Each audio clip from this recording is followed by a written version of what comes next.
Rohingya और बांग्लादेशी घुसपैठियों को चुन चुन कर बाहर भेजने का काम हमारी सभ्यता को नष्ट कर रहे हैं। हमारी बेटियों के साथ अलग अलग प्रकार से नकली शादी रचा रहे हैं।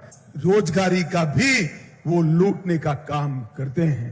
আমরা অমিত শাহকে বলতে চাই, ভুল হয়েছে স্বীকার করেন, জাতির কাছে ক্ষমা চান। বাংলাদেশ একটা স্বাধীন রাষ্ট্র, সাইজ দিয়ে বিবেচনা করবেন না। আপনার 7 বোন কন্যা যে রাজ্য আছে, আপনার 7 সিস্টার্সের নিরাপত্তা, স্বাধীনতা, সার্বভৌমত্ব কিন্তু বাংলাদেশের উপর নির্ভর করে। অতএব বাংলাদেশকে আননেসেসারি খেপাবেন না, ঘাটাবেন না। এর আগে আপনি আমাদের দেশের মানুষকে টার্মাইট বলেছেন, ছারপোকা তেলাপোকা বলেছেন, বিশ্রী রকমের মন্তব্য করেছেন, ইনফিল্ট্রেটর বলেছেন, যখন তখন নাকি আমার দেশের নাগরিকরা ওই দেশে ঢুকে পড়ে। ভারত একটা গরিব দেশ।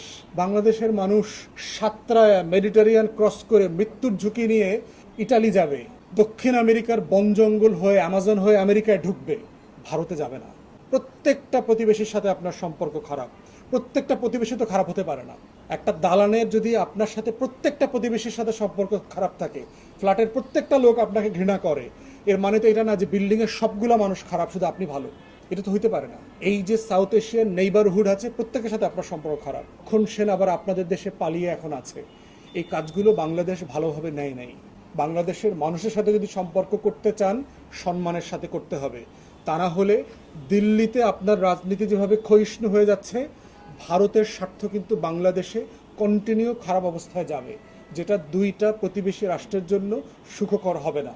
গত ৭৭ বছরে আপনাদের প্রতিবেশী রাষ্ট্রগুলোর সাথে যে এত বাজে সম্পর্ক হয়েছে, এই ফরেন পলিসি ডিজাস্টার নিয়ে আপনাদের রিভিউ করা দরকার, অ্যাকনলেজ করা দরকার যে আপনারা বারবার ভুল সিদ্ধান্ত নিচ্ছেন। অমিত শাহ বাংলাদেশ সম্পর্কে, বাংলাদেশের নাগরিকদের সম্পর্কে একটা খুবই অসম্মানজনক, মর্যাদাহানিকর মন্তব্য করেছেন। ঝুলায় পিটাবে টিটাবে যারা অবৈধভাবে বাংলাদেশ থেকে যাচ্ছে। ভারতেরও তো লক্ষ লক্ষ অবৈধ নাগরিক বাংলাদেশে আছে, কাজ করছে, পয়সা ইনকাম করছে, ডলারে বিলিয়নস অফ ডলার বাংলাদেশ থেকে নিয়ে যাচ্ছে। আমরা বারবার বলেছি যে অবৈধ নাগরিকদেরকে একটা সিস্টেম করে বৈধ করতে হবে, না হলে সম্মানের সাথে যার যার রাষ্ট্রের নাগরিককে বুঝাই দিতে হবে। আমরা বারবার বলেছি যে যোগ্যতা আছে বাংলাদেশের কোনো একটা পার্টিকুলার চাকরি করবার, সেখানে ভারত শ্রীলঙ্কার নাগরিকদেরকে চাকরি না দিয়ে বাংলাদেশের বেকার যুবকদেরকে, যোগ্য লোকদেরকে সেখানে রিপ্লেস করা দরকার। সেক্ষেত্রে এই ধরনের মন্তব্যের বিপরীতে যখন অমিত শাহ মন্তব্য করেন, সেটা অবশ্যই সম্মানজনক না।